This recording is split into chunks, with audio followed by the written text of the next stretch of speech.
Hello, welcome to this 20-minute on-demand webinar where we'll not only walk you through the data showcased and our 2021 Training Trends Report, we're going to provide some considerations for you to use as you strategize for 2021 and beyond. I'm your host, Tracy Grabowski, the Director of Marketing at Omnipress, the publishers of this report. We work with hundreds of organizations each year to help them collect, produce, and deliver their digital and print educational content for instructor-led training programs, conferences, and member publications. Here's a list of our products and services that serve training professionals.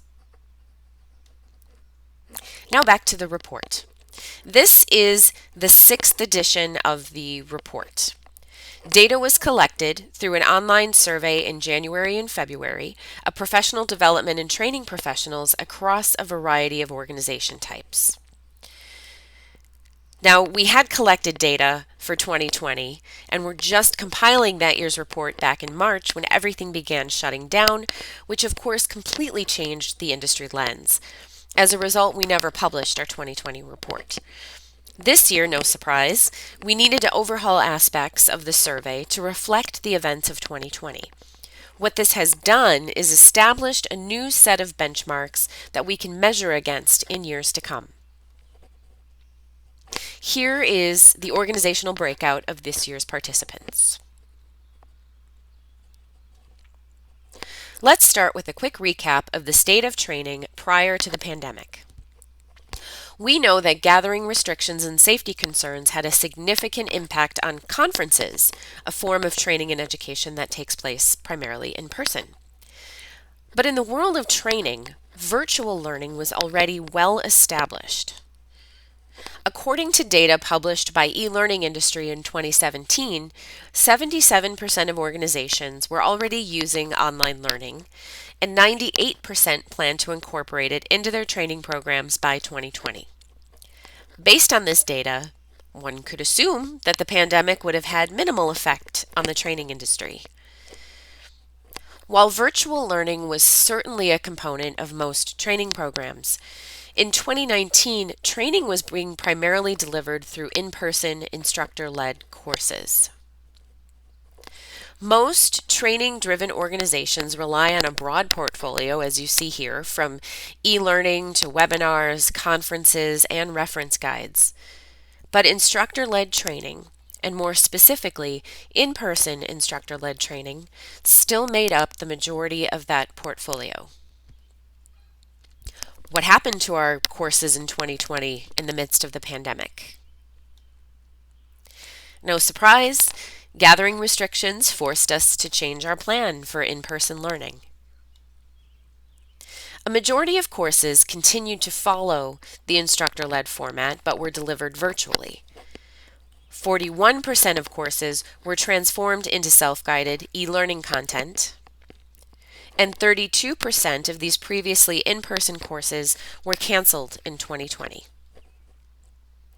For those courses that retained their instructor-led format, delivering the same classroom experience to a virtual audience was a significant challenge. In fact, it was the most commonly reported challenge. Now, we also asked our respondents to specify which one of these was their single greatest challenge, and replicating the classroom environment still came out on top. The pandemic also forced major changes to so many industries, which created the need to change or update course content. Think of all of the changes to even some of the most basic processes, procedures, and company policies across nearly every industry in response to COVID-19. The pandemic also caused some organizations to change the number of courses offered. 36% added new courses, in many cases because they needed to train people on these new policies and procedures. The same number, 36%, decreased their course offerings this year. In some cases, it was because they canceled their in-person courses rather than going virtual. In other cases, it was because some of the content became less relevant, at least temporarily, due to these industry changes. How did these changes affect the performance of our training programs? Participation results are extremely mixed, both in numbers and demographics. 31% of respondents reported some type of increase in enrollment. 37% reported a decrease, and 27% saw flat participation in 2020. So while more respondents saw decreases, it was not by that much. For a large percentage of respondents, the demographic makeup of their attendees was pretty much the same as well. Although we did see that 44% were able to attract more young professionals this year. Revenue definitely took a hit for many organizations, including those that reported increased enrollment. 51% experienced a decrease in training revenue, while only 20% experienced an increase. And these decreases were seen even among those who reported increased enrollment. We went back and cross-tabulated the enrollment and revenue data. For those who noted their enrollment increased, they were far more likely to have reported an increase in revenue. But 43% of them, 43% of the respondents who saw an increase in participation still reported a decrease in revenue. That was a quick look back on how the events of 2020 affected training programs. Now let's talk about what this means for 2021 and beyond. Respondents told us that there's not exactly going to be a true return to normal after COVID-19 is mitigated. Only 16% of respondents plan to go back to the classroom for all of their in-person courses. Most told us they were going to return for a portion while keeping some courses virtual. The reasons for this are to reduce costs, which makes sense when so many organizations are facing reduced revenue, and because they saw some positive impacts on enrollment when they brought courses online. Online courses can be much more accessible to a wider audience who may not have the time or the means to travel and spend 1 to several days in the classroom away from work and home. Or frankly, some people just feel less comfortable in a classroom setting. As part of their courses, a large majority of respondents were providing printed material for both in-person and virtual courses prior to the pandemic. And more than half still plan to do so, just as they always have, while 28% are planning a reduction or elimination of print. Also, in the next year or so, training professionals are being tasked with delivering more with potentially less budget, but thankfully without a reduction in staff. Nearly half, 49%, expect to increase the number of courses or programs offered, while 42% expect the number of courses to remain the same. But we're seeing tighter budgets in 2021.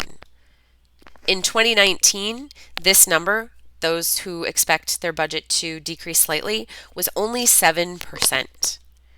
And this number in 2019 was actually 26%. On a positive note, only 17% of respondents saw a decrease in staffing due to the economic effects of the pandemic. In the world of training and professional development, there has been a lot of talk around certain trends that are being touted as the future for program engagement and learning effectiveness, like gamification, augmented and virtual reality, and the use of artificial intelligence. But training professionals told us these topics weren't really a priority for them in the coming year. The only major trend that's getting resource allocation right now is microlearning, with 53% of respondents stating it was a high or medium priority. Based on the data we've already covered, training professionals have more pressing items on their to-do list, including rebalancing their portfolio of programs, And very likely, as we continue to come out of the pandemic, continue to make modifications to program content as things are so in flux right now. What else is on the docket for 2021? Well, organizations have made significant progress in preparing for the future workforce in the last 2 years, and hopefully this will continue to be the case. The number of organizations who have a fully formed strategy in place has more than doubled since 2019, and more have started developing one.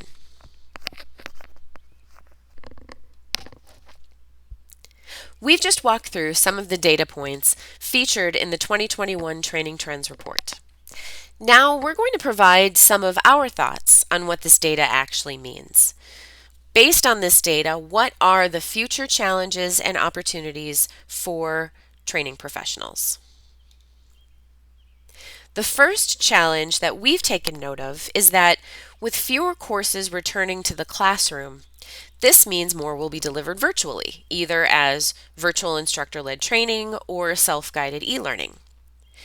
This translates into more resources being put toward addressing the major challenges we had with virtual learning this last year, and specifically with replicating the classroom environment, upholding perceived value for learners, and helping our trainers adapt to this new format, which were the 3 top challenges reported in the data. But with every challenge comes an opportunity. And here, the opportunity is to employ creative yet practical ways to bring the classroom to your virtual learners. A few ideas of what this could mean may include sending kits to virtual learners ahead of the class. These kits would, of course, include any course materials, instructions, and maybe even some extra learning tools such as branded post-it notes, pens, or highlighters. But you can also use these kits to deliver any supplies needed for hands-on exercises or lab work if that's part of the learning process. You can also use these kits as a way to help prepare your instructors, providing them the tools they need to be effective. And if you provide printed materials as part of the course, as many respondents indicate they do, look at how you can blend the print and digital together using something like QR codes. We actually have a customer who does this. So in each section of their manual, there are QR codes that take the learner to short videos that illustrate the content. It's a great and easy way to enhance the learning experience. And QR codes, once thought to be dead, have definitely resurrected because the technology can better support them now, making it a better experience for the end user. You can also create online learning communities or communities of practice, either using your own channels or through a third party to bring people together for group discussion during the class and afterwards. The next 3 challenges we're going to bundle together because they're all somewhat connected. As we saw in the data, revenue generation was a challenge in 2020, which means that for many of us, there's a gap to fill moving forward. We also need to continue attracting more young professionals to our programs. And for those of us who did in 2020, we need to retain them and keep them engaged with our organization. We also need to remain focused on providing more micro-learning opportunities, which, as you saw in the data, was one of the few learning trends that were important in the coming year. Well, guess what? If you can create more content that is more easily consumable, you can potentially use this content to meet the needs of more young professionals.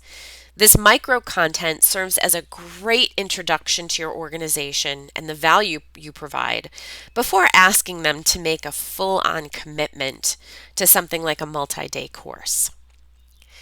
Attracting more young professionals will help you grow your training revenue.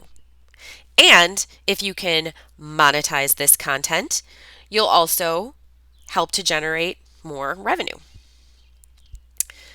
Meanwhile, For your existing participants, this same content can be used to reinforce learning concepts and provide just-in-time training, creating additional value, which also has a positive impact on revenue. So, the opportunity for training organizations is to look for ways to make your existing educational content work harder for you. A data point we have not covered yet, but is featured in the report, is whether organizations are reusing the content from their training courses for any purpose. You'll see that a majority, 67%, do. How they currently use it is overwhelmingly to reinforce learning concepts after the course. Fewer are using it for content marketing, in other words, using it to attract new participants or for the generation of additional revenue outside the course fee.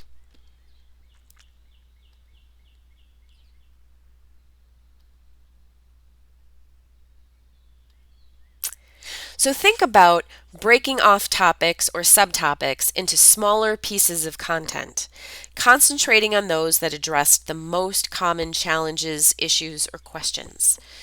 Create a set of assets from these topics designed to build awareness with new participants, assets that anyone can access on your website, such as articles and videos.